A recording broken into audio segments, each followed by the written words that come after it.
মজা এই সবজি এবং অনেক কম সময়ে তোমরা সবজিটা তৈরি করে ফেলতে পারবে। সো চলো আমি তোমাদের মেকিং করার প্রসেসটা বলে দেই। আমি এখানে সরিষার তেল ইউজ করেছি। তোমরা যদি ডায়েট করে থাকো সেক্ষেত্রে কিন্তু তোমরা অলিভ অয়েল বা বাটার ইউজ করতে পারো। বাটার ইউজ করলে কিন্তু সেক্ষেত্রে স্বাদটা ভিন্ন হবে। প্রথমে আমরা একটা ডিম স্ক্রাম্বল করে ভেজে নিব। স্ক্রাম্বল এগটাকে আলাদা করে রেখে এখানে অল্প পরিমাণ তেল দিয়ে পেঁয়াজটাকে হালকা ভেজে নিব। এরপর আমরা যে ধরনের সবজি আমরা দিতে চাই সব ধরনের সবজি আমরা খুব সুন্দর করে একটু চেষ্টা করব এটা যেন একদম পাতলা পাতলা করে কাটা হয়, তাহলে এক্ষেত্রে সবজির কালারটা সুন্দর থাকবে। পাতলা করে কাটার কারণে সবজিটা তাড়াতাড়ি যেমন সিদ্ধ হবে তেমনি এটার ভিতরে যে ভিটামিন আছে সেগুলো কিন্তু ইনট্যাক্ট থাকবে।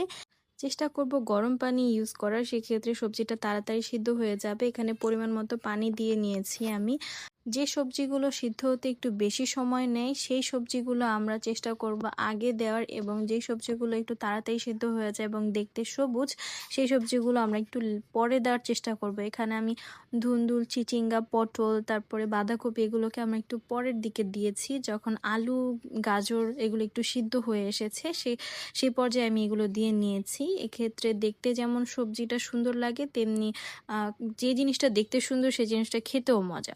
এরপর যে আমি স্ক্রাম্বল করা ডিমটা অ্যাড করে দিব, তারপর ধনিয়া পাতা অ্যাড করে দিয়েছি। এখন আমি একটা পাত্রে 2 টেবিল চামচ গুঁড়ো দুধ এবং 1 টেবিল চামচ কর্নফ্লাওয়ার গুলিয়ে নিব। এটা আমরা সবজিতে অ্যাড করব। এই সবজিটা দেখতে যেমন সুন্দর খেতেও তেমনি অসাধারণ। তোমরা বাসায় অবশ্যই ট্রাই করবে এবং ট্রাই করে আমাকে জানাবে কেমন হয়েছে। এছাড়া আরও যদি এরকম নতুন নতুন তোমরা রেসিপি চাও সেক্ষেত্রে আমাকে কমেন্ট করে জানিও, আমি আরও তোমাদের সাথে রেসিপি শেয়ার করব অবশ্যই। Till then tata, bye by.